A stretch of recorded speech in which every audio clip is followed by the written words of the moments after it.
warbixintani waxay noo soo diray wariyaheena daalac daarashooda ku sugan magaalada Bandung dalka Indonesia.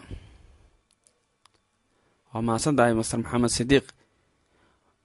aan ku bilaawna wararka ugu dorkoron ee nooga imaanaya magaalada Muqdisho ayaa sheegay inuu haatan ka bilowday dagaal aad u qarar.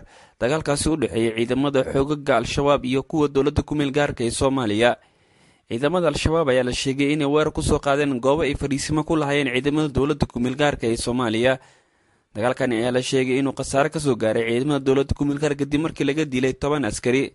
xarakada Al-Shabaab ayaa maalmihii ugu dambeysay bilowday inay weeraro gaadma ku qaado goobaha ay fadhiisimada ku leeyihiin ciidamada dawladda ku meel gaarka ee Soomaaliya. lama oga khasaaraha oo ka dhashay dagaalkani, hase ahaatee ila ku dhow dadka deegaanka ayaa sheegay inuu dagaalkani u yahay mid aad u culus kana duwan yahay dagaaladii hore. xarakada Al-Shabaab ayaa bilowday inay habeenadii xilligadii dambe ay weerar ku soo qaado iyadoo doonaysa inay iskaga fujiso culeysyada dagaal ee kaga